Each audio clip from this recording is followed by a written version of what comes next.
In particular, we saw last week how a 12-point peace plan appeared, which was allegedly drawn up by Ukraine and Europe. There are many questions, in particular from Ukrainians, because there is also a language issue. There is also Russia's return to the negotiating table. Also Russia's return to international formats and the lifting of sanctions. So we have many questions, but we understand that most likely, this plan is drawn up as much as possible so that Putin likes it. And if he does not accept it, then it will mean that peace is not in his plans. Has this peace plan been seen in the United States? What do they say? Is this really a peace plan proposed by Ukraine and Europe? Thank you for your question. You yourself decided that there was such a plan and drew your own conclusions. It is important. Did I see this plan as the president of Ukraine? No. It seems to me that this is the answer to many of the questions you mentioned. There are different European thinking and proposals for a peaceful settlement.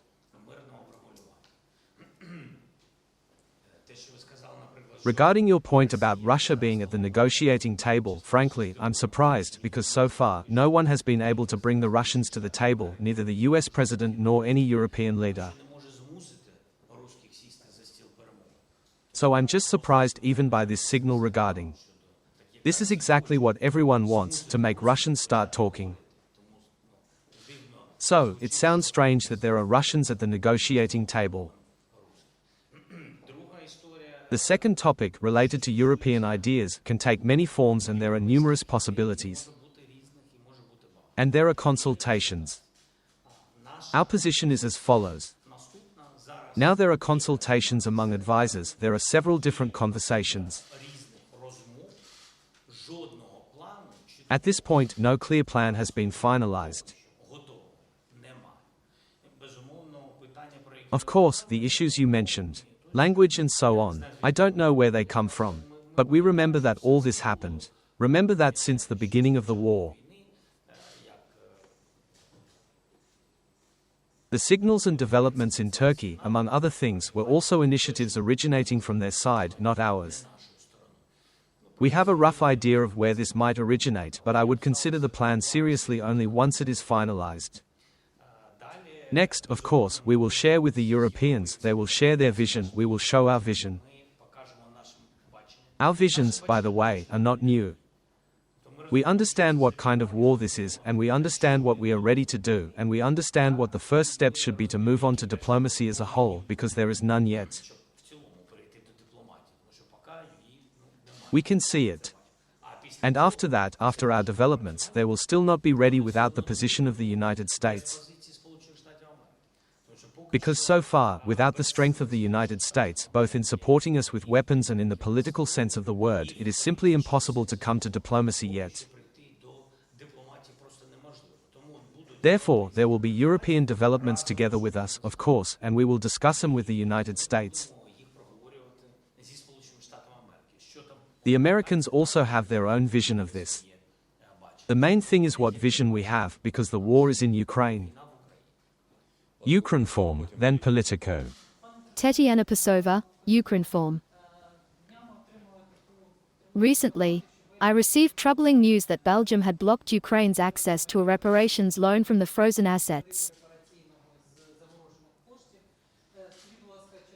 Could you please tell us if there's still a chance that a concrete decision will be made at the EU summit, and that we will finally receive these funds? Thank you for your question. Ukraine needs money for support, especially if the war doesn't end. Especially during this winter period. You see the consequences of the war. Energy and missiles for air defense and air defense systems and weapons and our internal enemies. All these are very large funds. If the war does not end this year, although I believe that everyone should do everything possible to stop it, and the sanctions steps of America's and Europe's partner states show precisely the pressure on the Russians to stop and start negotiations.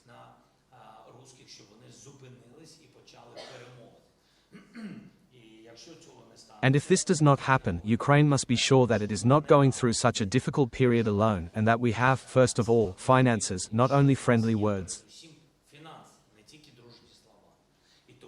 And therefore, Europe, realizing that Ukraine is an outpost in this war, it will support us. I am absolutely sure of this.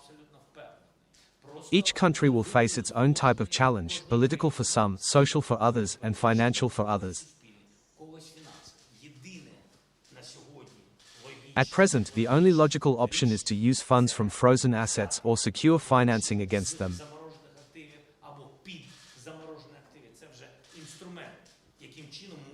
This is a tool to get this money and give Ukraine the opportunity to survive, fight, live, and, I remind everyone, pay salaries and provide pensions.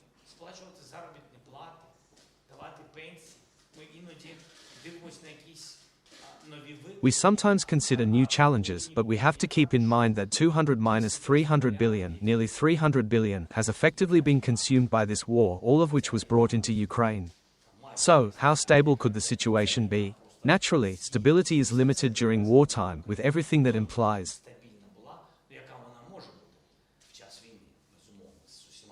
But there was a stable economy of the state. All payments, all guarantees were available. These are important things. Europe knows that if there is no such stability, what will happen within the state? So far, I believe that we have been able to provide all this.